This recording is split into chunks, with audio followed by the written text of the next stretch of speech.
মেঘালয়ৰ শ্বিলঙত শেহতীয়াকৈ অসমৰ যিসকল টেক্সি চালক আছে সেইসকলৰ ওপৰত আক্ৰমণ চলিছে আৰু বিভিন্ন অসমৰ মানুহৰ ওপৰত চলি থকা যিটো আক্ৰমণ, এই আক্ৰমণক মই গভীৰ উদ্বেগ প্ৰকাশ কৰিছোঁ আৰু তীব্ৰ ভাষাৰে গৰিহণা দিছোঁ।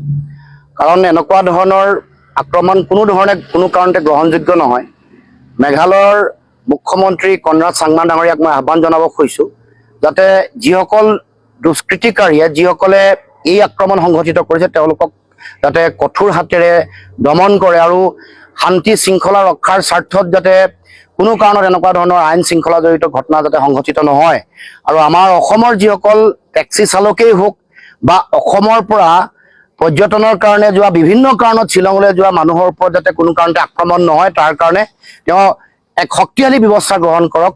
গণতান্ত্ৰিক আন্দোলনৰ প্ৰতি আমাৰ সকলোৰে শ্ৰদ্ধা আছে আৰু এগৰাকী শক্তিশালী মুখ্যমন্ত্ৰী হিচাপে কনৰাড চাংমাৰ প্ৰতি আহ্বান থাকিব যে গণতান্ত্ৰিক এই আন্দোলনৰ প্ৰতি আমাৰ সন্মান আছে, কিন্তু এনেকৈ যধে মধে গাড়ীৰ ওপৰত আক্ৰমণ, শিলা বৰ্ষণ, তাৰ লগে লগে বিভিন্ন ধৰণৰ আক্ৰমণৰ যি ঘটনা, এইটো কেতিয়াও কোনো কাৰণতে গ্ৰহণযোগ্য নহয়।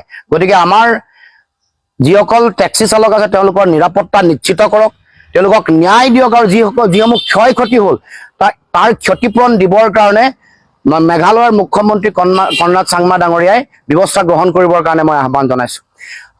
অসমৰ মুখ্যমন্ত্ৰী নেডাৰ আহ্বায়ক দীঘলীয়া সময় দায়িত্বত আছে, কিন্তু আমি দেখিছোঁ যে এতিয়ালৈকে এই পৰ্যন্ত অসমৰ মুখ্যমন্ত্ৰী নীৰৱে আছে। মুখ্যমন্ত্ৰীৰ প্ৰাথমিক দায়িত্ব হ'ল মেঘালয়ৰ মুখ্যমন্ত্ৰীৰ লগত কথা বতৰা পাতি শান্তি শৃংখলা দুয়োখন ৰাজ্যৰ মাজত যাতে সমন্বয়টো যাতে বৰ্তি থাকে তাৰ কাৰণে ব্যৱস্থা গ্ৰহণ কৰা।